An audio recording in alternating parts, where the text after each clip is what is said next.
ते कादंबरी आज संपलेली आहे पलटण तालुक्यातली. तिचे उपकार आपल्याला नाना फेडायलाच लागणार आहेत, तिची आठवण आपल्याला ठेवायलाच लागणार आहे. आणि मी तर सरकारच्याकडे मागणी करणार आहे की या मुलीचा अर्धा पुतळा उपजिल्हा काय ते आरोग्य केंद्र आहे त्याच्या समोर लावा, नाहीतर आम्ही आमच्या ह्यांनी भाऊ काय होत. तर आम्ही एकटे मी संजू बाबा रामराजे नाईक निंबाळकर वय वर्ष 77 काही करू शकणार नाही.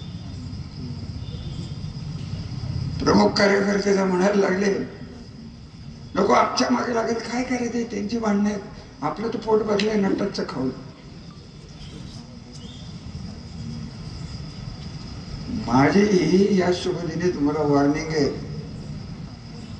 सावधगिरीची सूचना आहे. कारखाने काय तुमचे संसार उद्ध्वस्त केल्याशिवाय हे लोक राहणार नाही. तुम्ही नेहमी बीडचं नाव घेता. अख्ख्या जगात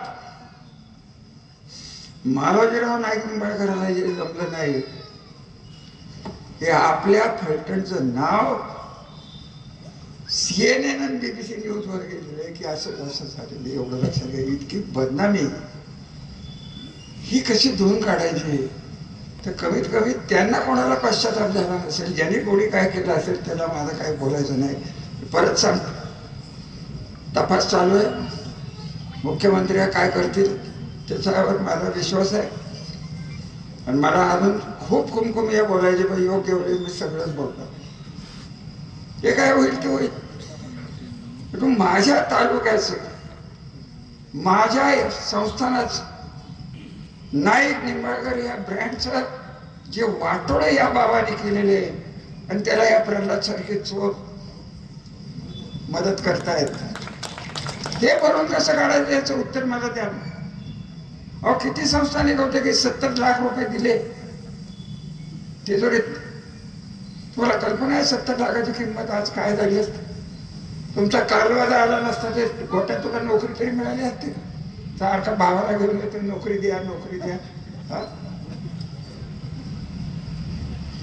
तुम्हालाच ते चालत असलं तर आम्ही तरी काय करणार. आम्ही हताश होणार नाही.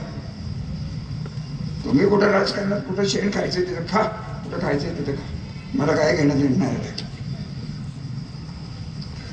माझ्या नावाचा आडनावाचा संस्थानाचा ब्रँड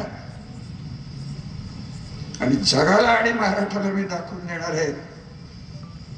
कैलासवासी डॉक्टर यांचा हौतात्म्य हा दिवस फलटण मध्ये याच्या पुढे पर्यायच राहिला नाही. कमीत कमी त्या लोकांना कळून द्या की सगळेच तसे नाही आहेत, सगळेच नाईक निंबाळकर तसे नाही आहेत, सगळेच प्रल्हाद पाटील नाही आहेत. सर्वार्थाने चांगले राहणारे लोक या तालुक्याच्या परंपरा त्यागाच्या प्रेमाच्या आहेत. तुझी बिलं काढून देतो नाही तर थांबवतो ये इकडं. आता काय बिलं काढायचं, तुमच्या दीडपोट्या तर येणार होता वाटतं. दीडपोटे तुम्हाला फार प्रेम सांगत होत. सांगितलं होतं तू इथं बसला मी खाली निघून जातो. हा उघडं सांगतो. काय त्या माणसाला अर्थ काय बोलायचं, नाव घ्यावंसं वाटत नाही. दत्तोबा तुम्हाला माफ करा, वाईट वाटत. तुम्ही बंधनी राहणार होणार, तुम्हाला त्याबद्दल आमचं काय म्हणणं. तुमच्यातला अर्धा गुण तरी त्याला द्या, अर्धा सगळ्यांना. आणि मला काही त्यात बोलून भोसले घराण्याच्या या कर्तृत्वाला अजून वाईट दिवस नाहीत. अजूनही तुम्ही सावध व्हा. राजकारणाचा प्रश्न नाही, खून कोणी केलाय का आत्महत्या हा आपला प्रश्न नाही. प्रशासकीय जी दहशत आहे ते कादंबरी आज संपलेली आहे पलटण तालुक्यातली. तिचे उपकार आपल्याला नाना फेडायलाच लागणार आहेत, तिची आठवण आपल्याला ठेवायलाच लागणार आहे.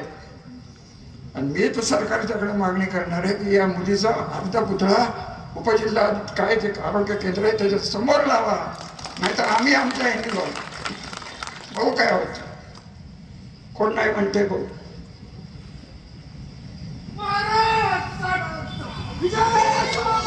काय बोलू, लाज वाटली मला हे नाव लावायला.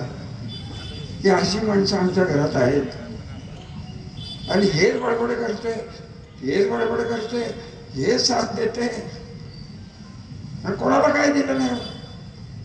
ते गेले तिकडे, काय करण्याने गेले असते. आता काय करा, आता कुठल्या ओढणीचा फास घेणार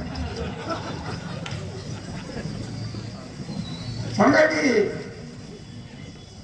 आता कोणाचा फास घेणार, आता रांगच लागल नको. आता मी भरपूर काम केलेलं आहे, मी आता रिटायर करतो. अरे हा लवकर, तुम्हाला कुत्र विचारत नाही.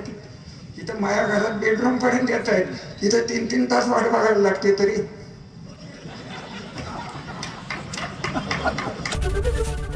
एबीपी माझा, उघडा डोळे बघा नीट.